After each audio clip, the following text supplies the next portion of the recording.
বুয়াস creation Facebook page এবং বুয়াস creation YouTube চ্যানেলের তরফ থেকে আপনারা এবছর দেখতে পেয়েছিলেন অনুরণন লার্নিং ইনস্টিটিউশন এবং আলেখ্য অঙ্কন প্রশিক্ষণ কেন্দ্রের যে সরস্বতী পূজা হয়েছে তার ধুমধাম আড়ম্বরের সহিত যে একটা বিরাট পূজা অর্চনা, যেটার জন্য ছাত্রছাত্রীরা গোটা বছর অপেক্ষা করে থাকে। আসলে ছাত্রছাত্রীদের নতুন মানে সরি এটা এটা আমাদের আগের বছরের আর এটা আমাদের নতুন ঠাকুর আমরা ঘরে রেখে আমরা খুব মান্যতা নতুন ঠাকুর আমরা ঘরে রেখে পুরনো ঠাকুর ভাসান দিতে যাবো। আমরা তো ভাসান দেবো না, তাই আড়ম্বরের সঙ্গে পুজো হয়েছে। আপনারা পেজে প্রত্যেকটা ক্লিপ দেখতে পেয়েছেন। এবার তো বিদায় দেওয়ার পালা। বলুন আর কতদিন আগলে রাখবো? আগলে রাখতে চাইলেই কি রাখা যায়? তবুও যাওয়ার বিদায় ঘন্টা বেজেছে যখন, যেতে তো দিতেই হবে।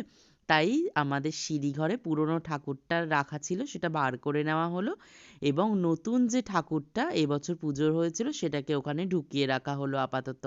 আর পুরনো ঠাকুরটা নিয়ে আমরা প্রথমে বিসর্জন দেবই ঠিক করেছিলাম, কিন্তু বিসর্জন দেওয়ার একটা নির্দিষ্ট পন্থা রয়েছে। আমরা জলে দেব না, গাছতলায় দেব। কেন না, বিদ্যা আর অর্থ দুটোকে কখনো জলে দিতে নেই। তাই জন্যই আমরা সেটাকে গাছতলায় বসিয়ে দিয়ে আসব এবং কিভাবে সেটা করছি সেটা কিন্তু আপনারা দেখতে থাকুন।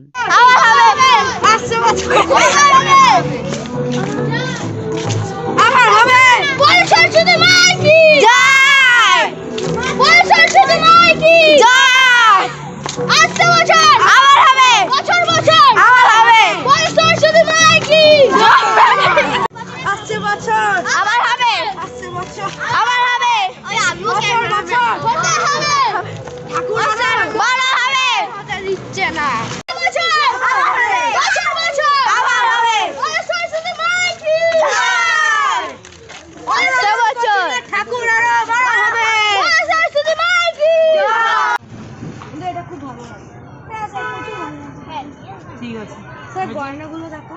আচ্ছা, তোমরা ঠাকুর নিরঞ্জন করতে এসেছো, হাত দিতে নেই, সরে এসো। এরা হেভি আনন্দ পেয়ে গেছে।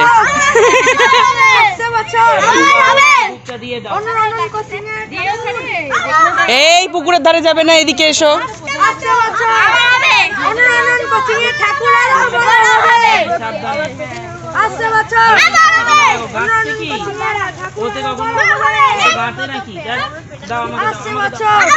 স্যারের হাতে দিয়ে দাও, স্যারের হাতে দিয়ে দাও।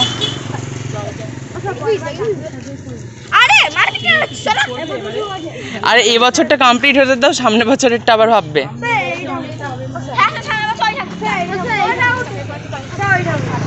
এই চল, কি বেশি কথা বল। এটা হচ্ছে আমাদের এখানে সবচেয়ে সুন্দর ঠাকুর, আর এটা হচ্ছে আমাদের অনুরণন কোচিং সেন্টারের ঠাকুর। এত হই হই, এত রই রই, এত আনন্দ। কটা দিন ধরে ছেলেমেয়েরা ভীষণ মেতেছিল। সরস্বতী পুজো আসছে আসছে এটাই রব ছিল। সেই রবে তারা গা ভাসিয়েছিল, সারা আমাদের বাড়িটাকে সাজিয়ে একাকার করে দিয়েছিল। এত সুন্দরভাবে তাদের আঁকা ঝোঁকা, তাদের হাতের কাজ, এত অপূর্ব শিল্প প্রদর্শন যে হয়েছে সেটা আর বলার অপেক্ষা রাখে না। যাই হোক, সেই সমস্ত পর্ব তো মিটলো। তারপরে সেইভাবে আমাদের অনুষ্ঠানেরও সমাপ্তি বলা যায়। আর শুভজিৎ স্যার এইভাবে শেষে ঘট ডুবিয়ে আমাদের পূজার এবছরের সমাপ্তি করলেন।